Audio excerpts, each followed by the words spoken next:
Bing bongy bong, bing bongy bong.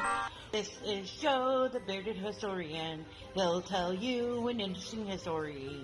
Be careful of his soldiers, they can be brats. This is Angel, she's an entity. She'll cause chaos and plant her hands at you. This is Sue, she likes spirits, not the alcohol. She's the reason this channel exists. This is David, he likes fire trucks. He's here occasionally. Bing bongy bong, bing bongy bong, bing bongy bong. We preserve his story. Alright, welcome to Friday. This video is going to be a cemetery walk / history put on by the Matthews Opera House. We did this last year. Very fun, very interesting. They had some of the founding fathers because, well, city is turning 150, I think it is. 100 something. Who knows? It's becoming age. And we're going to do a race. Let's see. Not sure what race to do. Let's do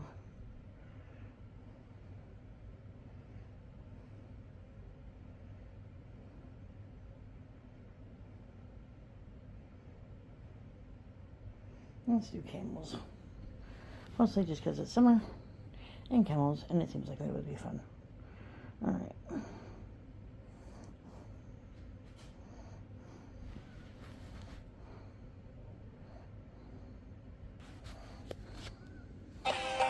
There we go.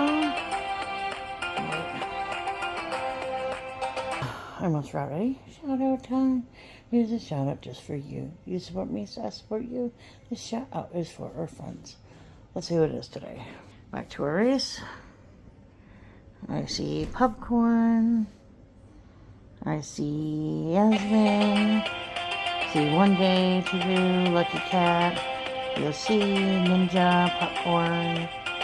Reason, David Mercy, I Bring It, Keja, Conscious, Sandra, Hillbillies, Jason, Hilda, Skull, Afield, there's Scott, there's Lower, Mayhem, Barry, Jerry, Node Buddy, Haseen, there's Intrepid, Lakeshore, there's Stock, Belle, Ron, Lynch, Marketplace, Sheena, Sarah,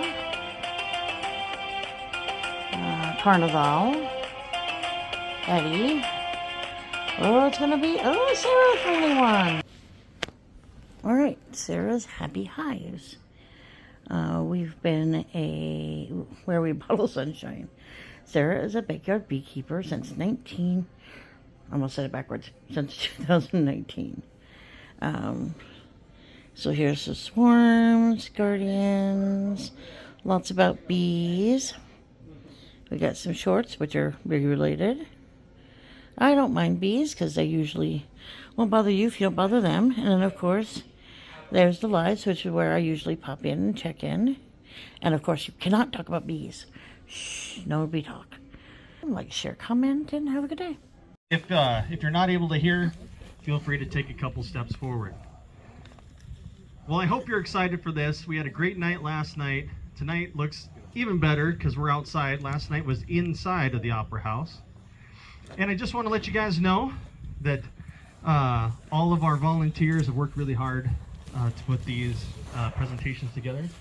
And we will be taking free will donations at the end of our performance this evening. All of the proceeds go to help support Matthews Opera House and all the things that go on there. So towards the end, you'll hear another little spiel, probably from a guy who looks a lot like me. And they'll be passing around some top hats, so if you see one go by, don't be afraid to slip a little something in there if you would. All right, and without any further ado, we have Mrs. Driscoll.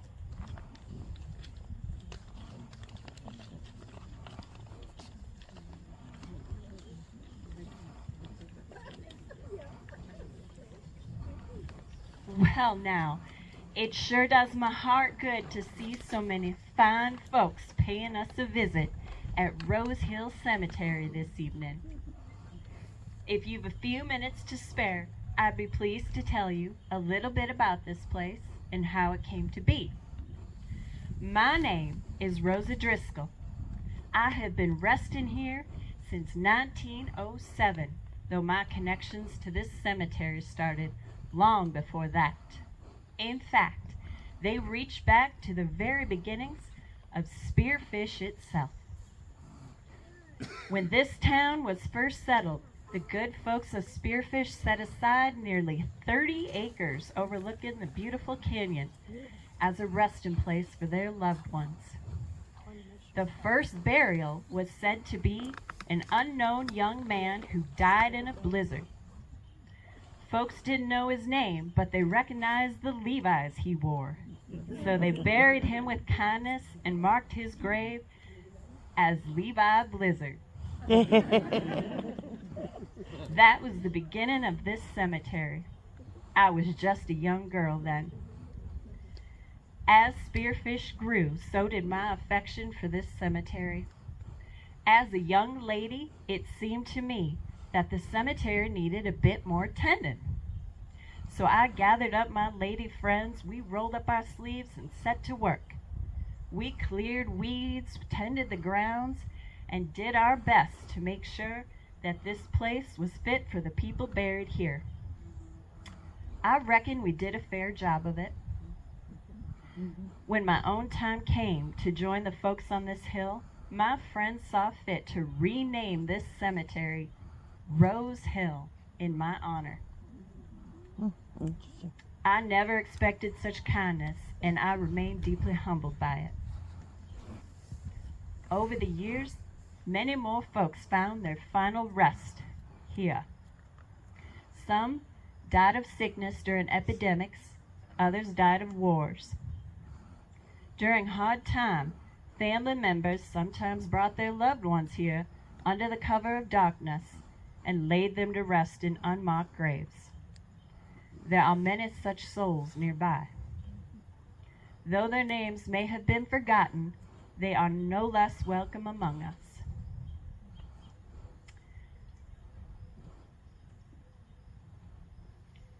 From where I rest, I have watched this cemetery grow and change over the years. A Spearfish Cemetery Association was created in the 1940s.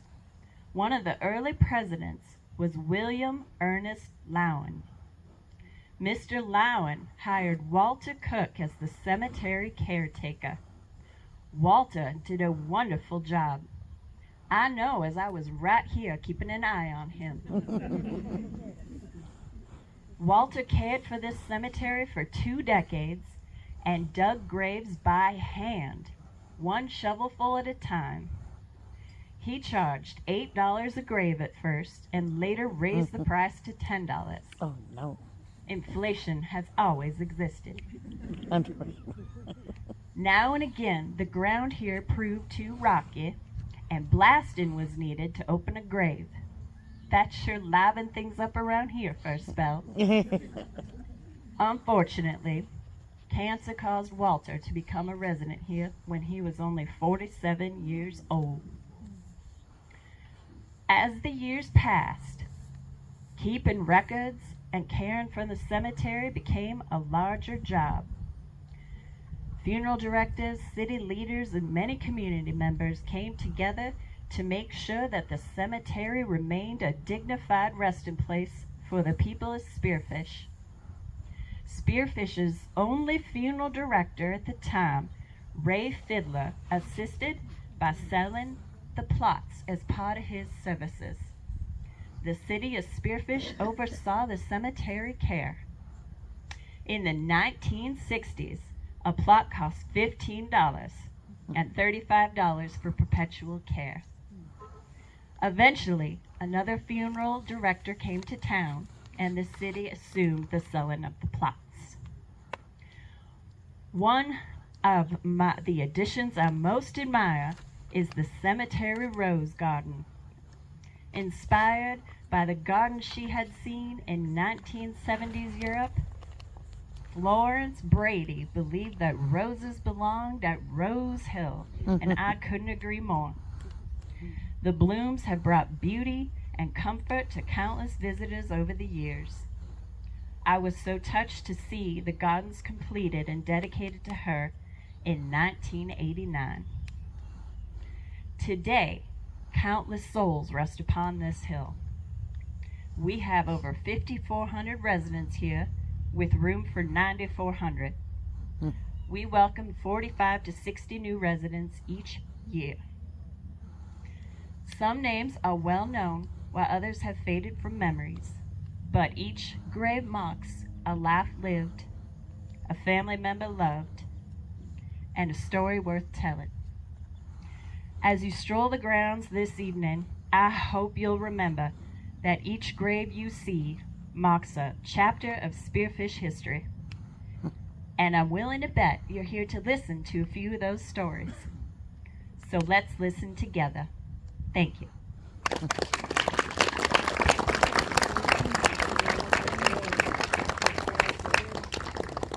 Well, how the heck are you? It's good to see you. Nice to see you.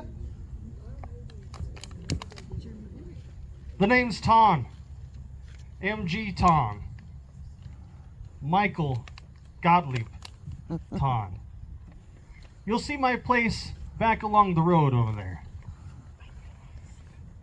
I immigrated with my family around the age of 10 and got to live a pretty good life. If I could put a theme to my life, it would be I never let the dust settle on my boots. But I get a little ahead of myself. That's another theme of my early life, as you will soon hear. Well, as I said, I immigrated to America at around the age of 10. And if you look at the information on my headstone, it says I was born in 1836. But if you read the census records, it says 1838. Uh-oh.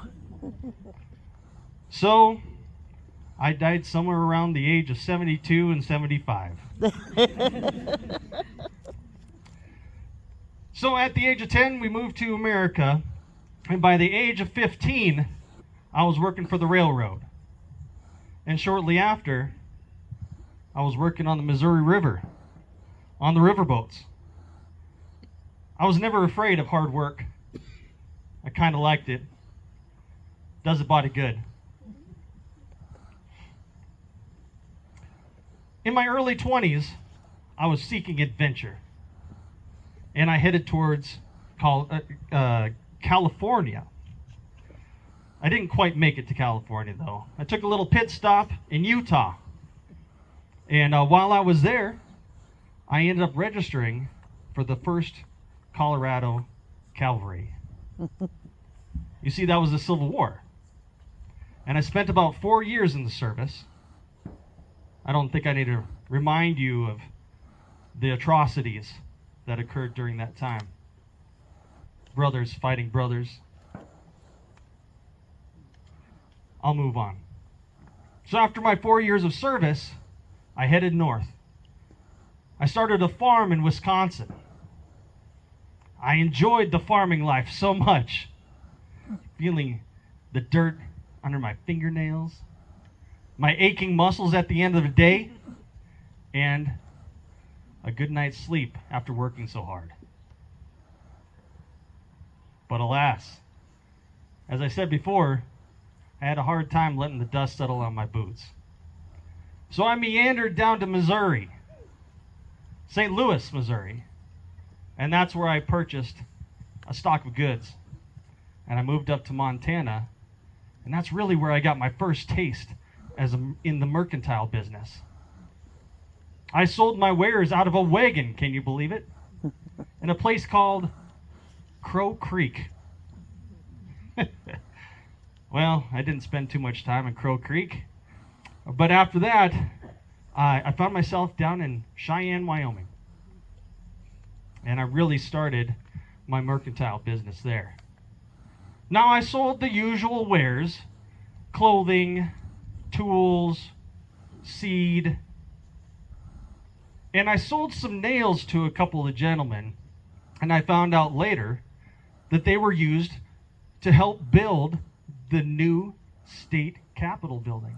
Ooh. It was a Renaissance revival architecture, and it had this bright copper dome, and it had this cut glass, stained glass windows imported from England. That was quite a sight. Well, during that time, I was also documented as the first mercantile businessman in Wyoming. Well,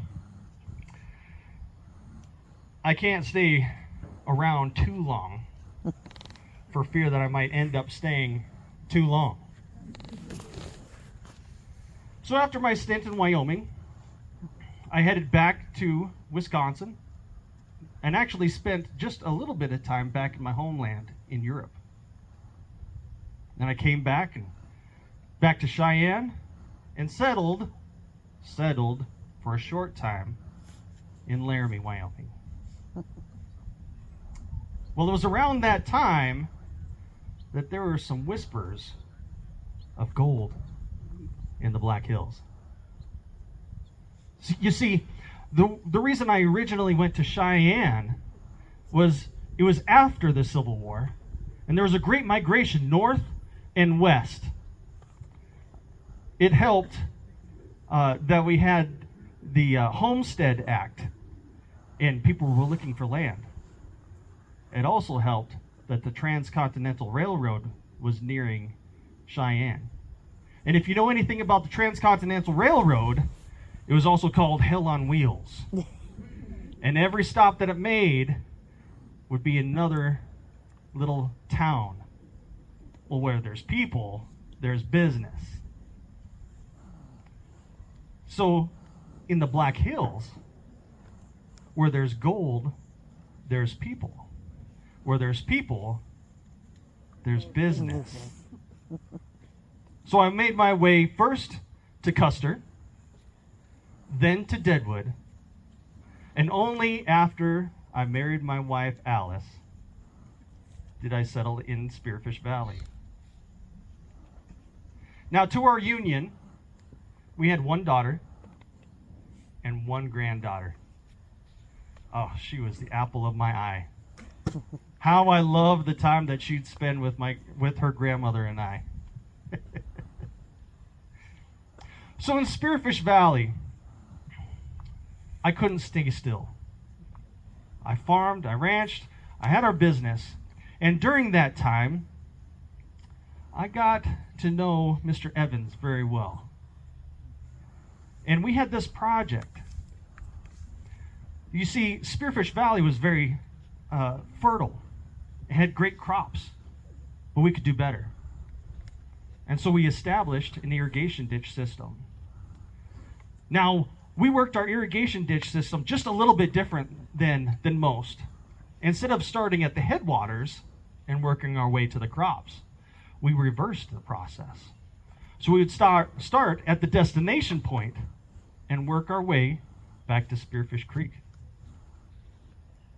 Now, if you have a keen eye and you know where to look, you can still see some of the evidence of our long days of digging. Down through Spearfish Valley and on the side of, what's that called? The interstate.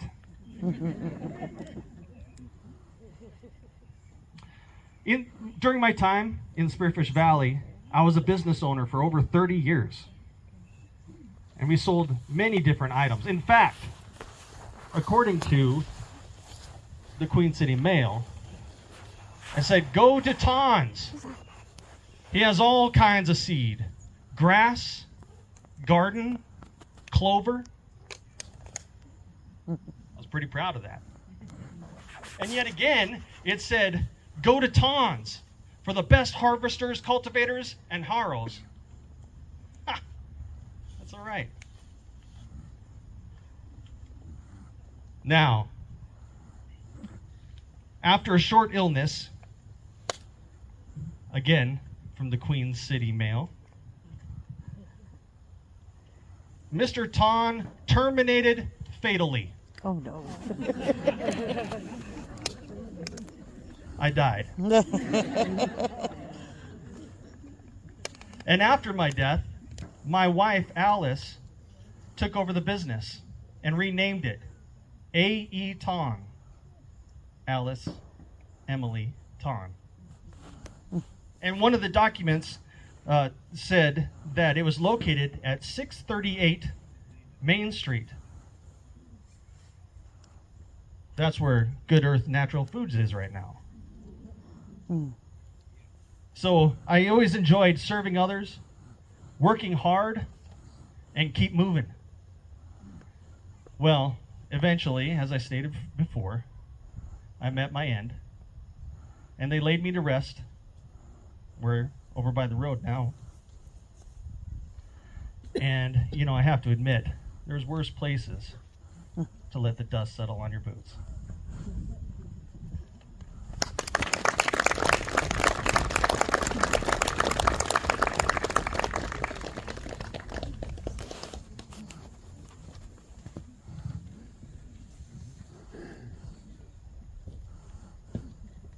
My name is James Frank Summers, known to most as JF. I was born in 1850 and walked this earth for 83 years before permanently retiring here at Rose Hill.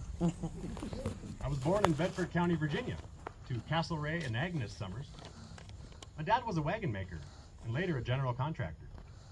He served as a colonel in the Virginia State Militia, in the Army of the Rebellion under the Confederate flag, in Stonewall Jackson's brigade. Following the war, in 1868, he took to farming in Kansas. I was given the opportunity to attend Roanoke College in Virginia and graduated with a law degree. I joined my family in Kansas and led a varied life. I practiced law, served as justice of the peace, farmed, worked for a railroad, drove cattle from Texas. It was while I was in Kansas that I met Buffalo Bill, friendship that I treasure. I ended up in the Black Hills in 1876, landed in Custer, and then moved on to Deadwood. In Deadwood, I worked in real estate and as Register of Deeds. On a wonderful Halloween day in 1878, I married Elizabeth Fisher. My hope was to bring some happiness into her life after she lost her parents. They were passengers on the steamer Atlantic, 2 of the 535 that were lost when the ship went down off the coast of Nova Scotia. At this time, I was working at Stebbins and Post Banking House. I also served as alderman for the first ward in Deadwood. In 1882, we moved to Spearfish and joined L.W. Valentine and W.R. Stebbins to establish the Spearfish Bank. It was the only bank in Spearfish at that time.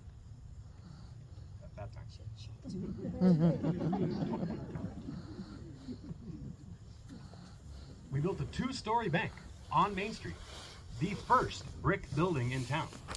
The building still stands today. It's known as the B&B Bar. You can go there after. When you're part of a growing town, you just need to get involved. And involved I was. I was a member of the Spearfish Masonic Lodge, 32nd degree, Normal School Board, and mayor. I found it was easier to get involved than to step away. I once requested to withdraw my name from my school board position, as I felt I was too busy to do a proper job. There were 2 other names on the ballot. After 11 ballots, I found myself remaining a board member.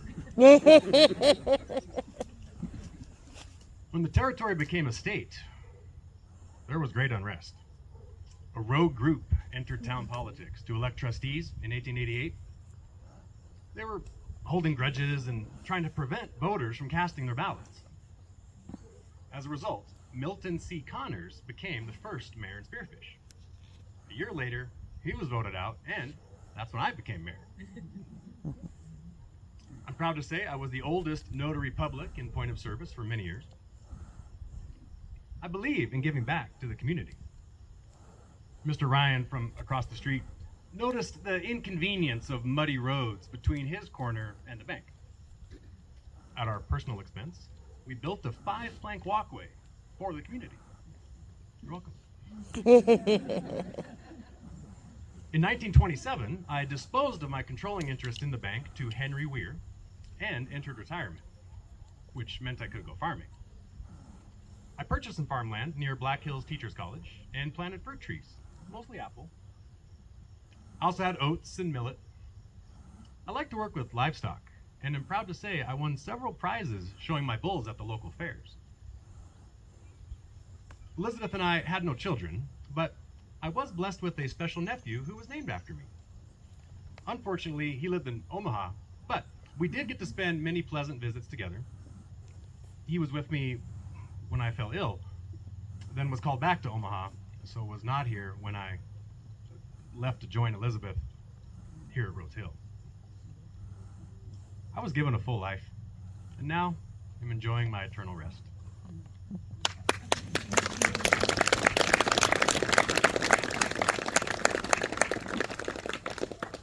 I'm coming. It's a little slower than I used to be, but hold on to that thing for me. I appreciate it.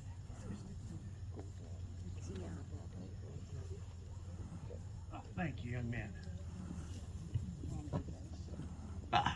Judge William Bradley.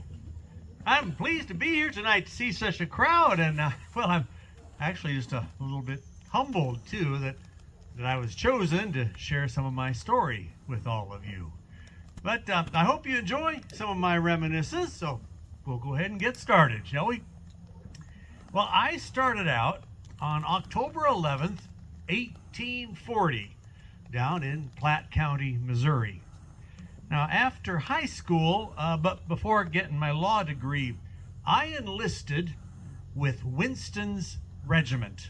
Now, that was a Confederate infantry unit out of Missouri, run by Generals Winston and Price.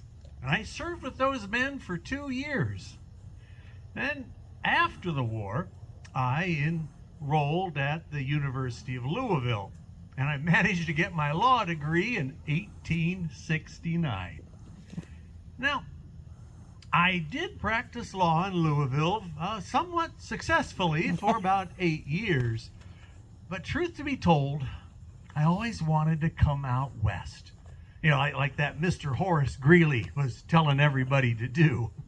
So I packed up and eventually landed here in Spearfish, Dakota Territory, the spring of 1877.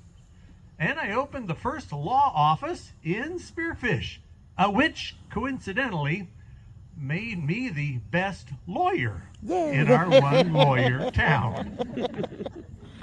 Well, one of my first acts as a lawyer was to write a contract for the marriage of a Mr. Henry Skinner and Miss Jenny Edwins. Now, I remember it well because it was going to be the first wedding held in Spearfish. Yay. But it was discovered that there was no one in town who could legally perform the ceremony. Oh, no. So writing the contract was the only way that the two could be united. And that contract met all the legal requirements, and it satisfied all the parties involved. So, a few years later, 1883. Now that is a year to remember. Now, why, you may ask? Well, because in 1883, that's the year that Miss Bessie Lytle Butcher accepted my proposal of marriage. Yay. I couldn't believe how lucky I was. You know, what a wedding and a reception. We had all of our neighbors and friends came to celebrate with us. It was indeed a happy memory. But a few years later, something even more memorable happened. Bessie and I were blessed with the birth of our daughter, Alice. Now, I do remember commenting at the time that I was somewhat disappointed that our newcomer was not a prospective president, but I was proud and happy nonetheless. You know, Alice was the light of our lives. that we are quite blessed here in Spearfish to have excellent public schools. And after LS graduated, she enrolled at the normal school where she got her teaching certificate and went on to teach in those very same Spearfish schools. Well, the law practice was good to us. Certainly kept us busy, but Bessie and I still always found time to take part in a pioneer society or some other public function. And I was often asked to speak at many of these events. And it was on July 4th, 1877, where I proclaimed Spearfish the Queen City because she was the best and the leader of the rest. I understand that term still applies to our fair town. Yeah. You know, although I made a lot of money as a lawyer, I want to make it clear that money was not the main reason for doing it. You see, in those early days, the pioneers coming to the Black Hills, they faced all kinds of economic hardships and conditions that my clientele have ran the gamut from millionaires to paupers. And as a result, many of them could pay the fees, but others, they barely had 2 nickels to rub together. So if they could pay, that was well and good. But if not, they still received the same level of representation. Because to me, the friends and the comrades I made were far more important than any fee I might have been able to collect. I know about this cane. You might be wondering about it, so I'll go ahead and tell you, even though it does embarrass me a little bit. You see, I was on my way to Deadwood one day when my horse had other ideas. Well, after talking about it for quite some time, we came to a standstill, which it disturbed me because, as a lawyer, I was used to negotiating in good faith. But my horse was having none of it. And eventually, she just dumped me on the ground. Oh, no. Rather more violently than I felt necessary to be true. But as a result, I ended up with this bum leg and this cane. Well, I got my final summons on 10:15 p.m. and it was a Sunday evening, October 15th, no, December 15th, 1908. Yeah, my final resting place right over there on Rose Hill. Well, I guess that's the highlights. So, before my time is up, I do want to thank you all for stopping by and wish all of you Godspeed on whatever journeys life may take you upon. Thank you for coming by.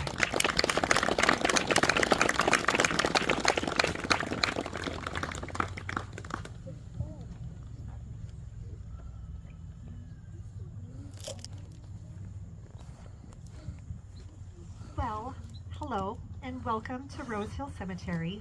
My name is Emma Van Fleet Smith. Now, Rose Hill is not a bad place to spend eternity, but it is a long ways away from my family farm. I was born October 10th, 1843 in New Germantown, New Jersey. Now, Mother had 5 children before me and 6 after, so Mother had quite a handful with the 12 of us, but we had a long and happy life on the farm. In 1865, I met the love of my life, Calvin Luther Smith, and we were married. And then seeking further opportunities and more farmland, we moved from New Germantown, New Jersey to Pella, Iowa. And there we had 4 children. We had Harriet, Bertha, Anna, and Edward. In 1878, Calvin decided to head out for the Black Hills and look for opportunities and adventures for his family. And a year later, the children and I joined him, and we settled on a ranch outside of Spearfish. And things were going great. But then in 1878, Calvin fell ill and died suddenly at the age of 40. Now, plenty of my neighbors around here in the cemetery know that life is hard, and definitely hard for pioneers in the 1880s. It can be harsh, but the children and I worked hard and kept the ranch and the farm. We stuck together. And when you live in the Black Hills in the 1880s, things can be very tough, but neighbors took care of each other. We never ever turned anyone away. Everyone took care of each other. If someone stopped at my home and requested any assistance, I always offered. It's the Christian thing to do.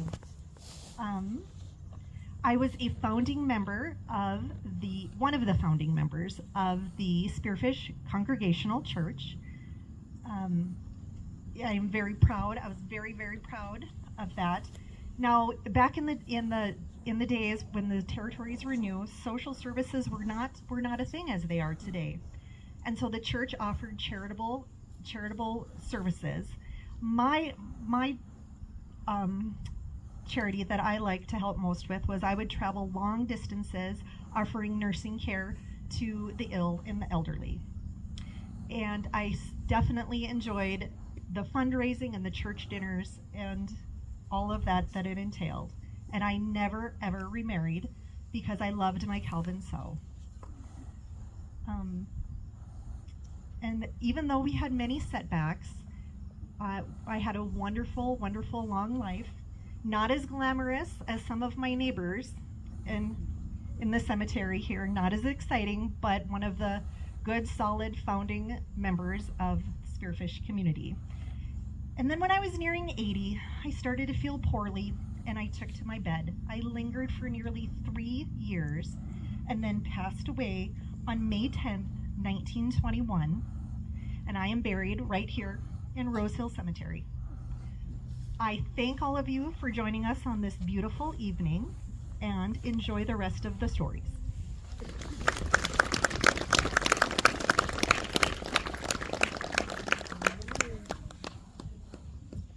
All right, it is time to move to the next stop. You will find it just around the corner. There is a red balloon nearby, so Scottish Gaelic greeting for 100,000 welcomes. It's the phrase I heard often growing up in Eire, Scotland. When I was born on the 7th day of the 2nd month in the year 1841, Samuel and Rosanna Johnston.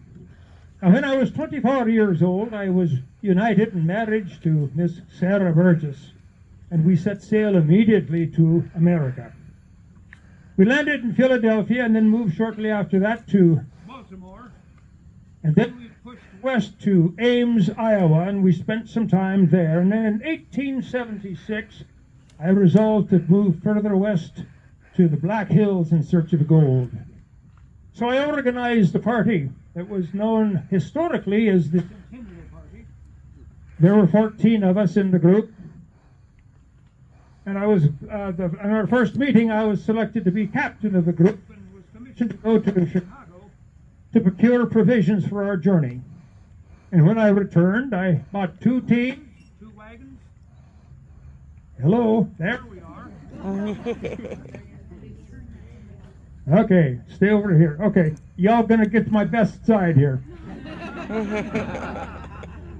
Okay, so we got the 2 wagons, and we decided to, and I said, we're going to leave on March 1st, 1876. Well, the day of our departure, it was Drish. The wind was blowing around in the snow, and it was cold, and it was a miserable day. And as usual, on that last day of preparation, it was almost 4 o'clock in the afternoon before we got started. Some of the party said, no, why don't we wait a day? And I said, no, we're leaving now. Even if we only make it a mile, we're getting started. And that's about as far as we got. We camped just outside the city limits, but about half the town followed us in that storm.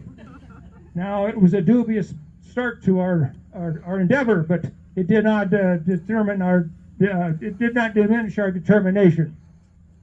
Now, we made it to Sioux City, and we met a party who was coming back from the west, and they said, all our wagons and supplies have been burned. Not by hostiles, no, by the United States government. No. They're trying to dissuade people from encroaching on the Great Sioux Reservation that had been established by the Laramie Treaty of 1868. They wanted to keep the prospectors out of the hills. That worked about as well as any government project.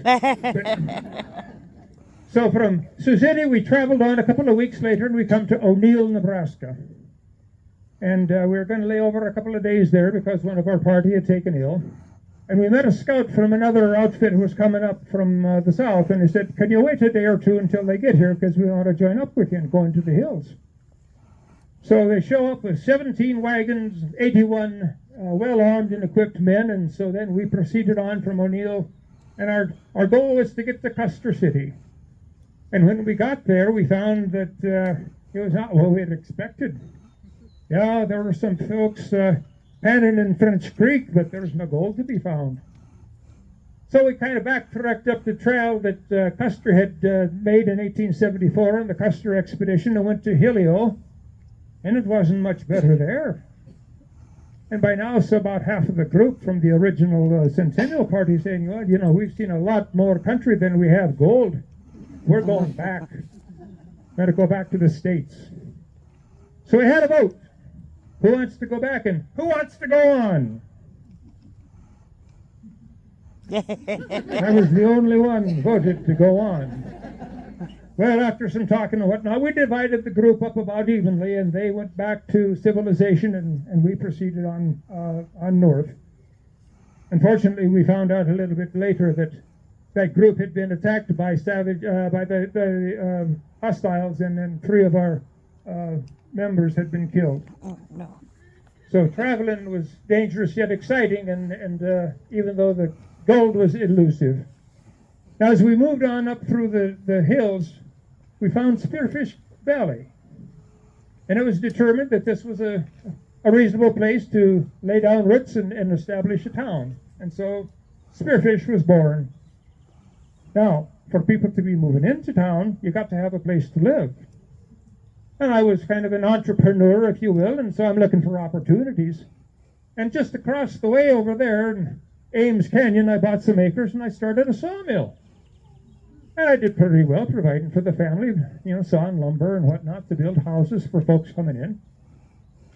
And then in 1896, a fellow by the name of George Carmack and his buddies up on Rabbit Creek in the Klondike in the Yukon Territory in Western Canada found gold. And in 1897, that word came down, I got another gold rush going. Well, the thing about it is, if what you do doesn't put food on the table, it's a hobby. And prospecting for gold is an expensive hobby. Yes. So on June 10th of 1898, I sold my acreage in the sawmill, the whole kit and caboodle, to the United States Commission on Fish and Fisheries, because they wanted to establish a fish culture station or some such. Now, how that worked out, I don't know. I took the money and ran. I had my grub stake and I headed north. Unfortunately, the Klondike gold was even more elusive than the nuggets here in the Black Hills. So I cut my losses and headed down the coast. Got to California, to San Francisco, and spent a couple of years there knocking about and raising money as best I could, until an illness caught up with me and I couldn't shake it.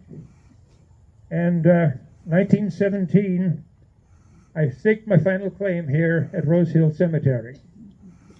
Now, I could go on, as I know that's kind of hard to imagine. But so I'll leave you with thoughts of a farewell and leaky tea.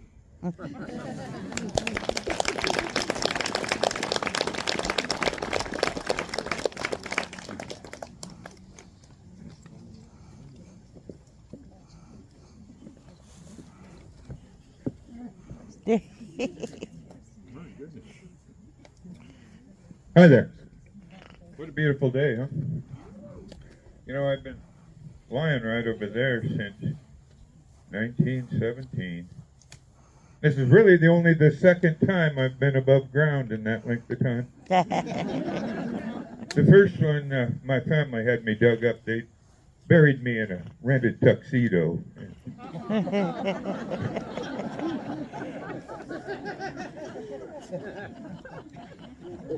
My name is Robert Fulton Crawford, born in 1837 in Tennessee.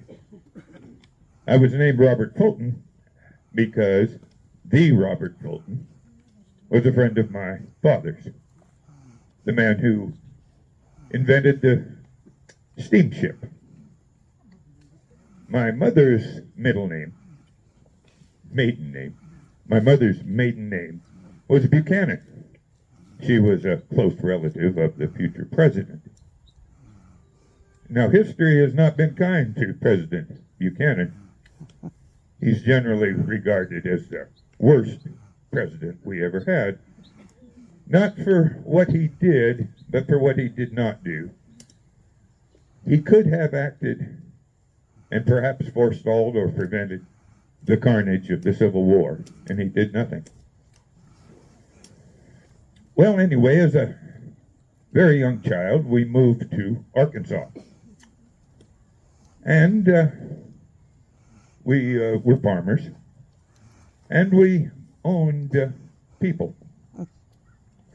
The way that half the signers of the Declaration of Independence or half the men on Mount Rushmore owned other people.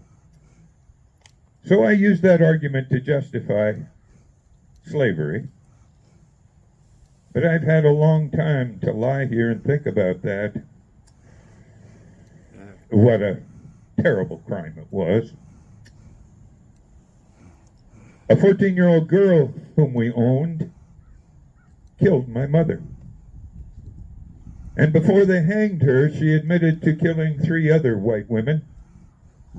Apparently, she preferred death to life as a slave. Well, I went to the university, became a lawyer, married a beautiful woman, had 4 beautiful children.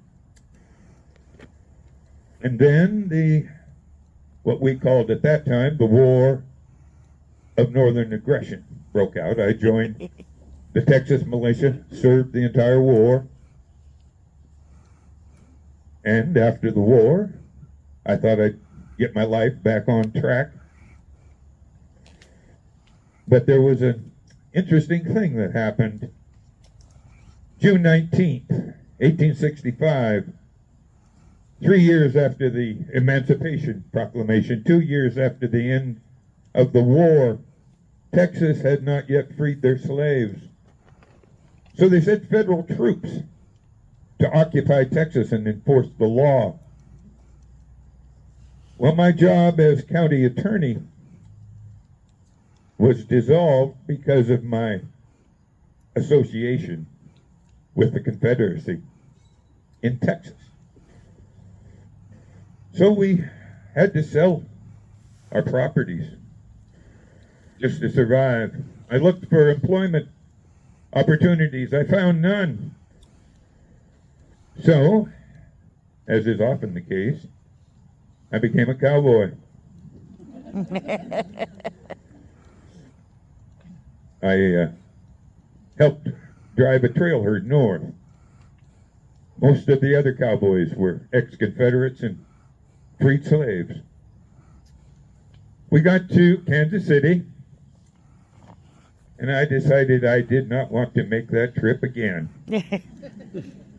So I started a butcher shop, sent from my family. We were doing well. Then the sickness came. My wife and 2 of my sons died.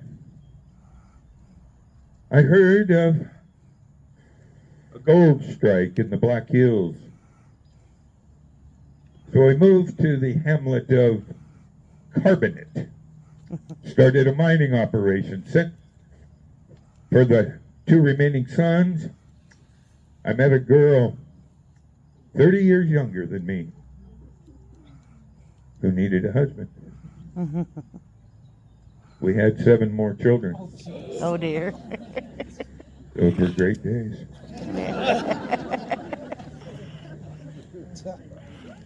Well, my partner in the mining operation said, I believe we have dulled our picks, which is another way of saying we're going broke mining. So I moved to Spearfish, took up my old job as county attorney. I was the only representative of the legal profession in town at the time, and they gave me the made-up title of Justice of Police. And I lived here with my daughter until they brought me here in 1917. Thank you for listening to my story.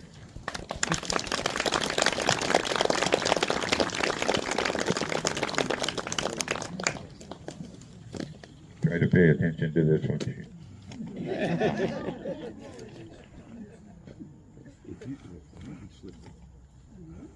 Take my hand before you get up.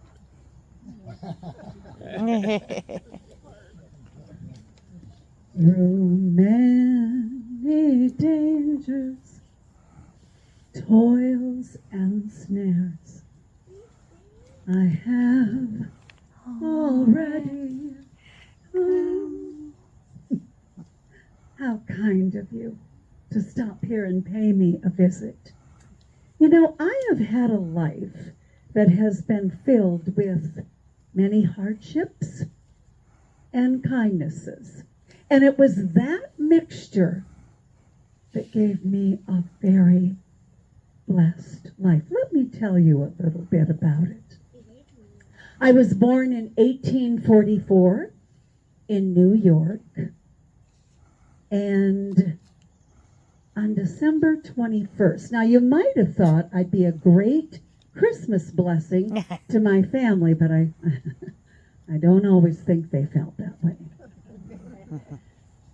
And I had a pretty normal life until I married William Clemens from St. Joe, Missouri. In 1888, I was 24. We were blessed with 3 daughters and 1 son. Now, William had a hankering for adventure. And he had heard rumors in them thar hills of Dakota Territory. So off we all went in a party of 173 men. Now, we got to the first log cabin in a place called Rapid City, and I had seen the first white woman in months, and I was so excited. Odd little creature, under 4 feet tall and hunchback, but she made us cookies. And oh, how the children enjoyed those cookies. And then we headed west to Spearfish Valley. But on the way, we went to Crook City, and we ran into a group of Indian gentlemen that came up to me and asked me, "Are you the white woman that's teaching our Indian men how to crochet?" And I said, "That would be me." And they said, "Well, before you go on your way, we want you to stay close to us because there are other groups of Indians in the area and we think they might be dangerous and we want to protect you." Again, an act of kindness that was shown to me that probably saved my life, but I digress. So off we went to a place called Bear Gulch. Now that's by a reservoir, I think, called Pactola. And I started a hotel there for the miners. And my husband was busy venturing into all sorts of mining claims. So busy, in fact, he lost all our money and we became destitute. So back to Spearfish Valley we went. And I divorced that old coot. And I started my own hotel called The Globe, which is now on Illinois Avenue, they tell me, where the Napa store is at. It was a lot of hard work, but I took out my own claim on the Tinton Road. And you know, I lived out there for 50 years. It was hard, but it was a blessed life. Very, very much so. Well, I got married again in 1888 to Franklin Brown. The only thing he ever did wrong was die in 1899. I also lost 2 daughters and my only son. Hardships, but blessed with kindness. My 2 surviving daughters were a great help to me. And my daughter Lillian came to live with me out there on Tinton Road. And, you know, I took up space on this earth for 80 years, and I never thought I would. Well, 1932 came, and there was a hardship I could not overcome by the name of pneumonia. And I was handed over to the Lord by Reverend Glenn at the Methodist Church in 1932. I think about that life and the kindness that was shown to me as I made my walk and my journey. And I ended up here at Rose Hill Cemetery. My stone is right over there. It's homemade with little stones in it, so take a look-see. And my only advice is, thank you for stopping and seeing me, but please, every step of the way you take time every day to be kind. Thank you.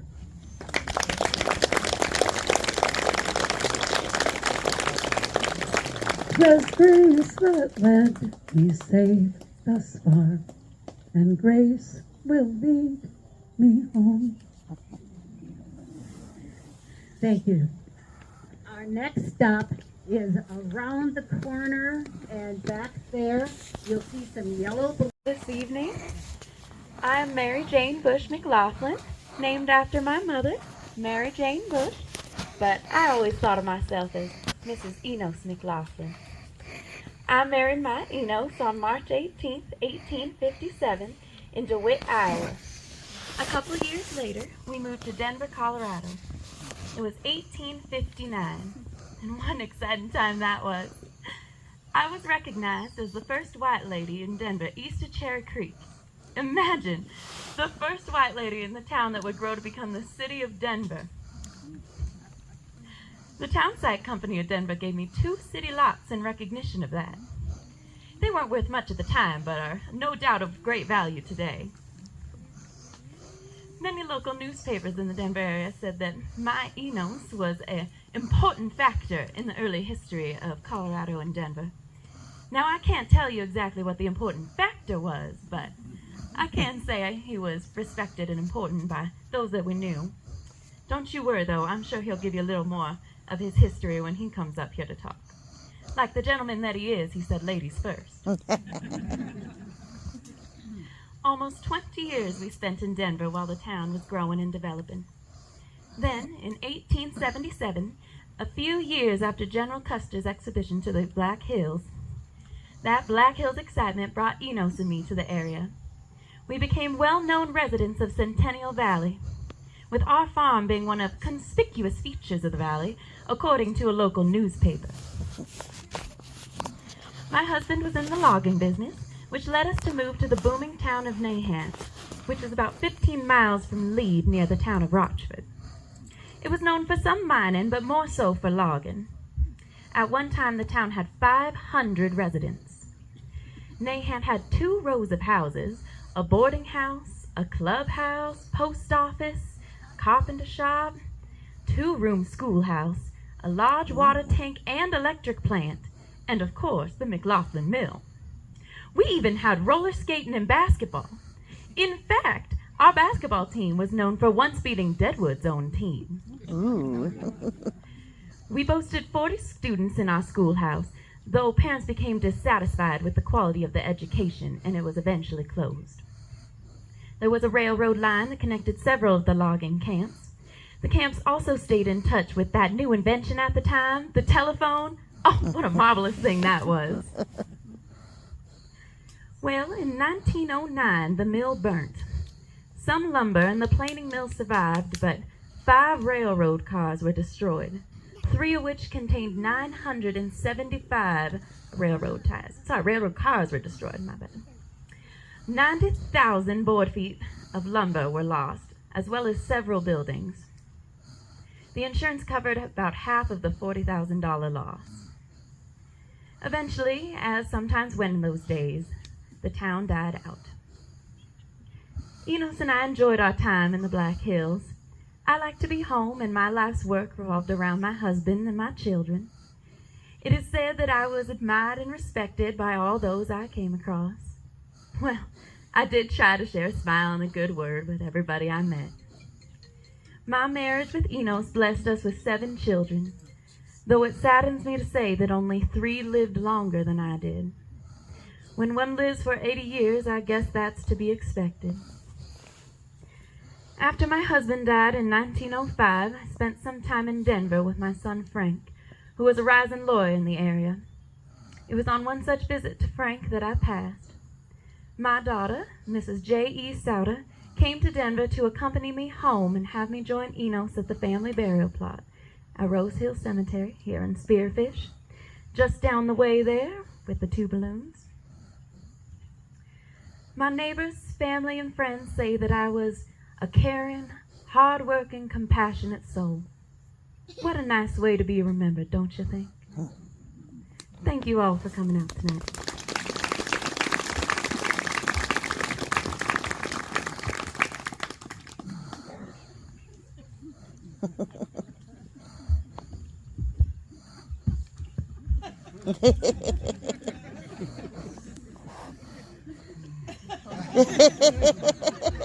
It's like Dad.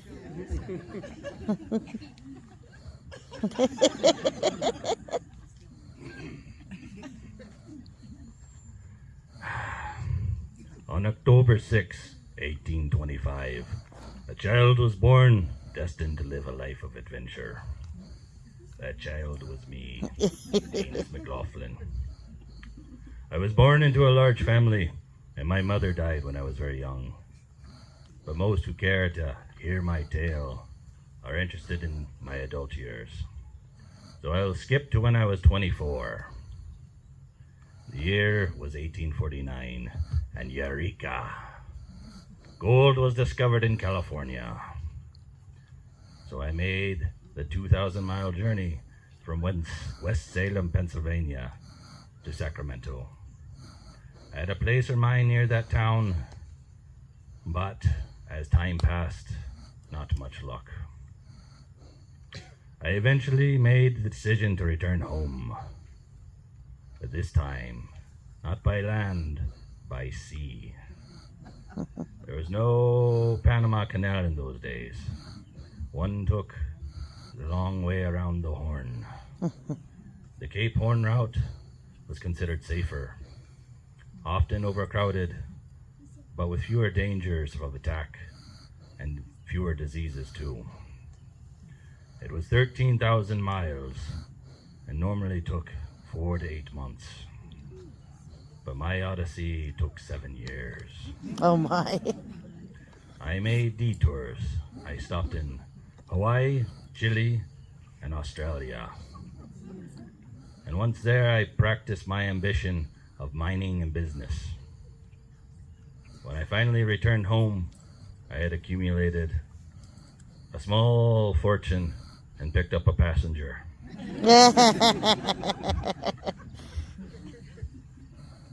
Upon my return on the East Coast, I met a blessed woman, Mary Jane Bush, in Buffalo, New York.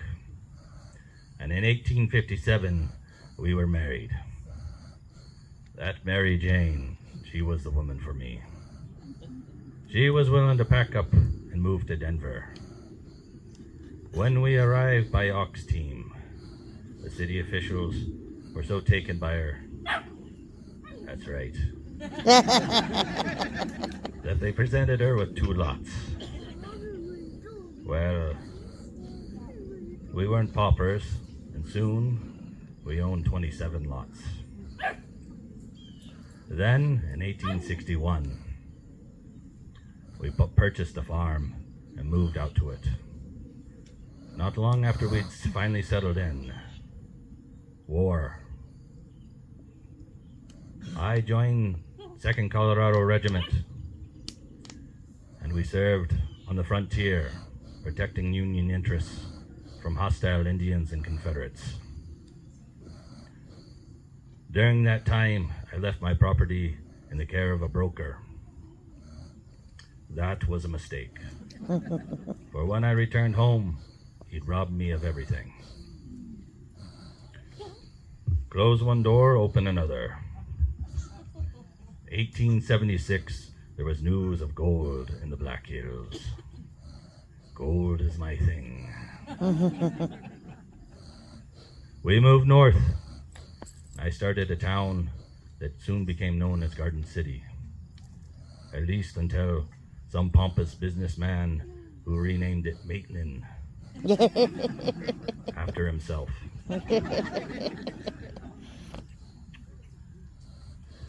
Using the rights to False Bottom Stream, I utilized a new process of cyanide to leach gold from ore. Those water rights, if my papers hadn't burnt in a fire, would have been worth $5,000 to Homestake. Ooh. But I lost them. In 1892, I partnered with Mr. Lepke as we started the Tie and Timber Company. Our sawmill was located in Savoy.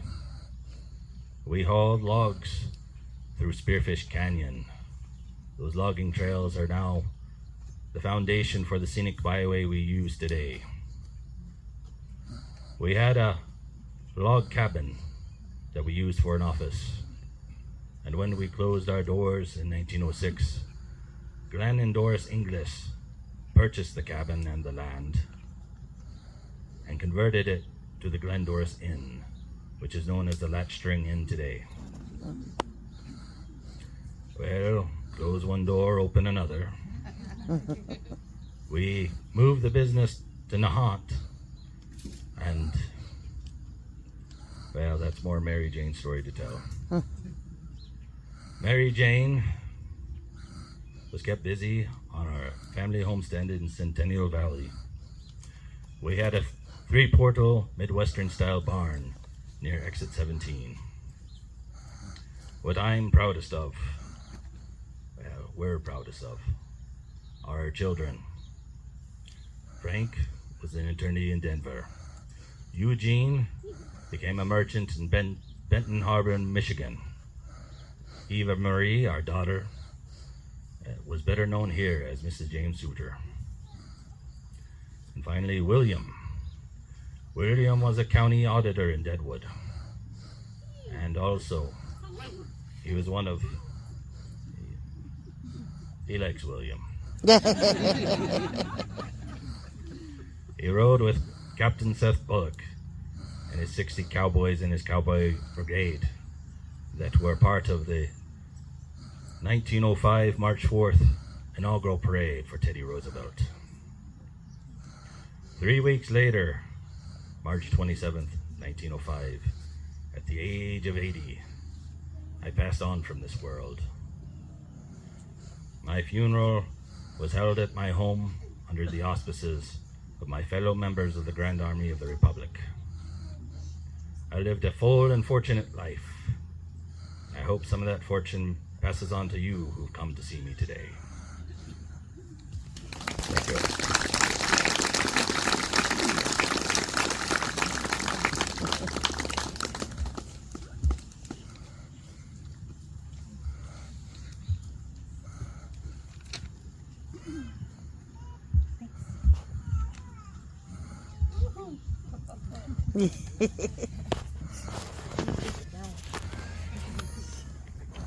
Hello everyone, my name is Peter Riley. And I'm Catherine Carter Riley, but I'm called Kitty. Now, we've been looking forward to telling a little bit of our story here since we heard about this cemetery walk here in Rose Hill, which is a fine cemetery if you're looking for a grave. I highly recommend it.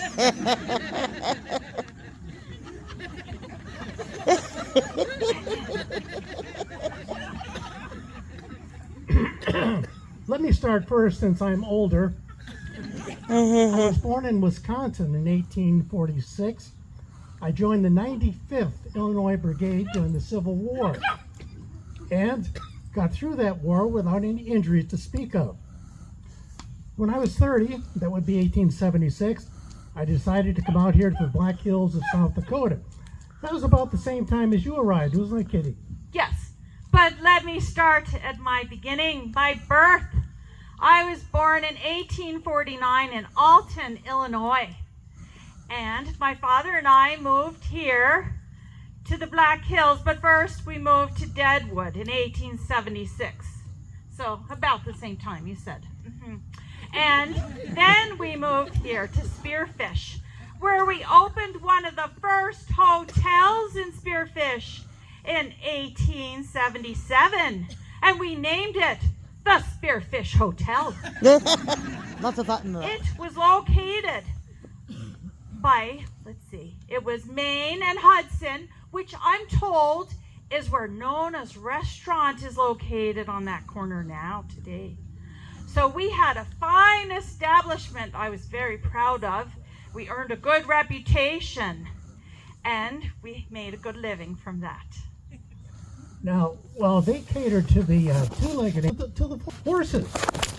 I started the Mammoth livery business. We stabled horses, sold horses and carriages, and sold feed.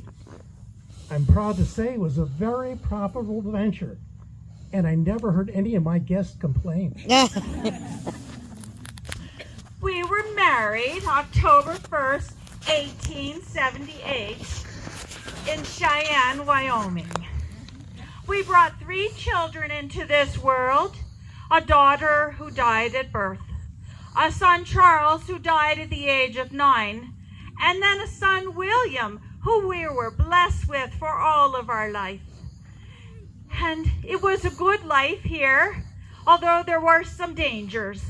In fact, some of the locals were afraid, so they built a stockade over by Hudson and 5th to protect the people because they were afraid of attacks from the Lakota Sioux. In fact, 50 ranch horses were stolen by a band of Indians. Yeah, 2 companies of soldiers from Fort Meade under the command of Major Evans chased went on a 5-day expedition up into the Bear Lodge Mountains, but I'm sorry to say they never found the Indian camp or the horses. Anyway, we started a lunchroom venture. We built a log cabin by the stockade and ran the lunchroom for about a year. After that, we got into other ventures. Do you remember that time you were bringing 4 wild Oregon mares and a colt over by Rapid City, and then at dusk time, all of a sudden there was this crisis? What happened? Oh, that bunch ran into a barbed wire fence. One of them had his throat cut all the way clean through. Ooh. Luckily, they died instantly. Well, the rest of them were so injured that they had to stay over by Rapid City for treatment. A ranch? Oh, yeah. Didn't we start? Yeah, we started a ranch business. We were just very busy. And our horse ranch business was up in the Cave Hills region of Harding County, by north of Buffalo, South Dakota, about 120 miles from here. And we were known for our fine ranch horses. We had great herd of ranch horses we were known for. You see, we knew a lot about horses. How to raise them, how to train them, how to read them, and all the other skills you needed to run a successful horse ranch. Unlike a boarding stable, we train horses for ranch work, for reining, cutting cattle. we had a successful operation. We provided horses for the growing populations of South Dakota, North Dakota, and Wyoming. We had a wonderful ranch and enjoyed life there for the 30 years. Well, after a while, our son William was taking over some of the responsibilities at the ranch. That gave us time to come back here to Spearfish to check out some of our other business ventures and visit with our friends. We were having a fine time with our friends here in May of 1919. People said how hale and hearty I looked for 73 years old. Well, I should have taken all that health talk as an omen, because that night I went to bed and, well, I never woke up. We had so many plans left to do. Oh, it was a shock to the family, the community of Spearfish, and to me, for that matter, that I died. But when God calls you to your final reward, there's no room to argue with it. So I was buried here in Rose Hill. Well, I was missing Peter, but I came to stay here in Spearfish, where I had more of a social life. Hanging out with my friends, new and old, I was enjoying a good time. But after about 8 years, I was missing Peter. And I was feeling poorly. So I took to my bed. And then I died in October of 1927. So once again, I am with Peter. Well, that's our story, folks. Good evening to you, and blessings to all of you.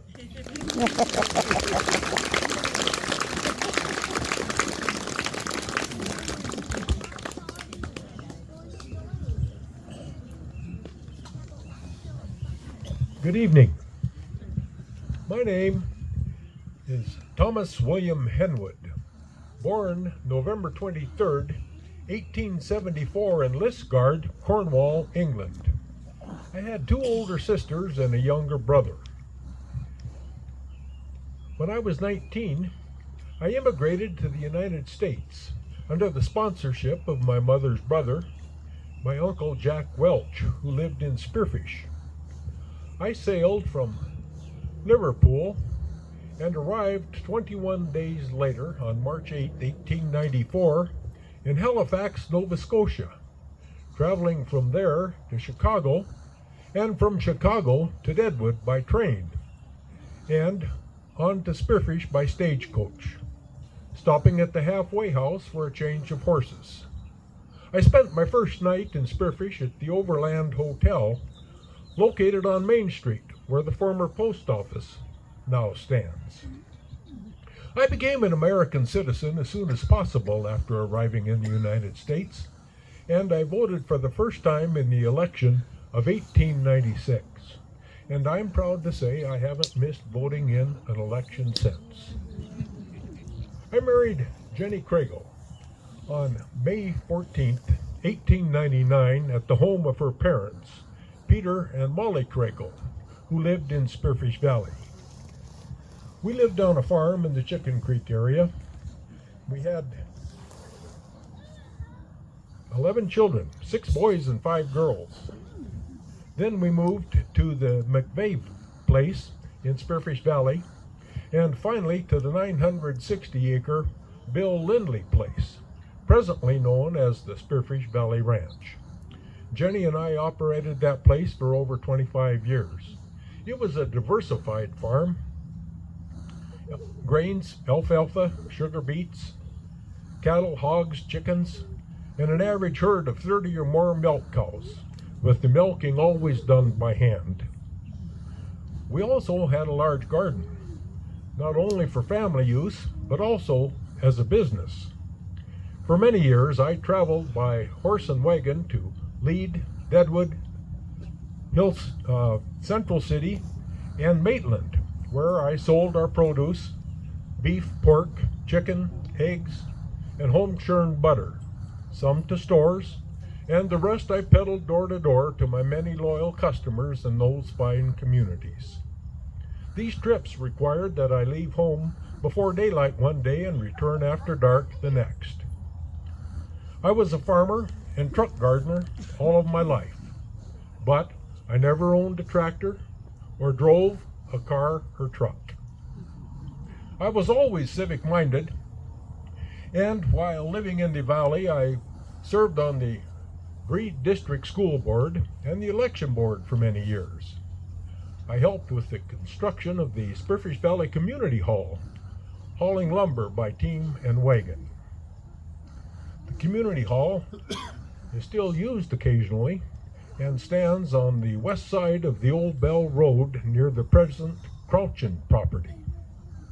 I was never happier than when asked to make a speech at community events. And I most always had a major role in the Valley Home Talent Plays, which won state recognition for many years. And for more than 20 years, I was the Valley Santa Claus at the Valley Community Hall's annual Christmas parties. In 1926, I returned to Cornwall for 3 months to visit my mother and a sister who was still living at the time. When I returned home, I wrote a letter to the editor of the Rapid City Journal that read in part, "The United States, the greatest country in the world today, is reaching out with helping hands to a large and dissatisfied portion of the world. It is impossible for this country to carry on." When I first saw the Statue of Liberty, I didn't seem to notice it much. But when I saw it again returning to the United States, I started thinking and said to myself, "Statue of Liberty, you have been too good. You put me in mind of a biblical verse that says, 'Come unto me, ye that are weary and heavy laden, and I will give you rest.'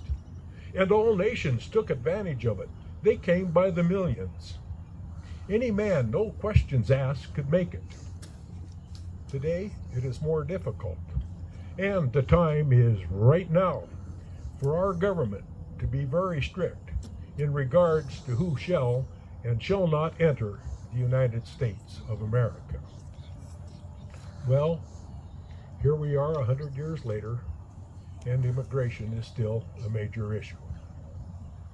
In 1939, we moved from the Valley Farm to a place in the Lower Valley where we continued to engage in gardening and farming, and we operated a fruit and vegetable stand on present-day Evans Lane.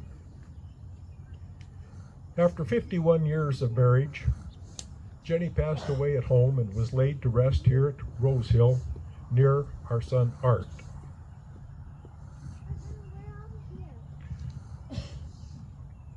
Art, on May 8, 1945, he was our oldest son. And he was killed in action in the Philippines on Luzon. He had enlisted here at Spearfish, one of the first people in town to do so, in February of 1942. And he was laid to rest and reburied here at Rose Hill at the request of his widow and with our blessing in the family plot here at Rose Hill. 2 years later, I passed away at the John Burns Memorial Hospital in Belle Fourche on my 78th birthday, November 23rd, 1952. All 10 of my children were at my bedside, and I was laid to rest here next to my Jenny. Thank you for your kind attention. I hope you enjoyed learning a little bit about my maternal great-grandfather, Tom Henwood, or, as I've been told, what I called him when I was a very young child, my Grandpa Great.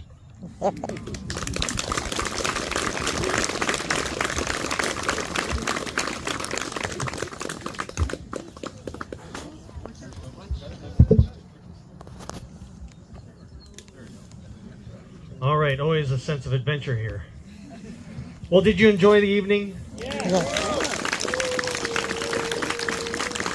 Really, you couldn't have asked for a better evening. I think it's pretty fantastic. And it's really special to be able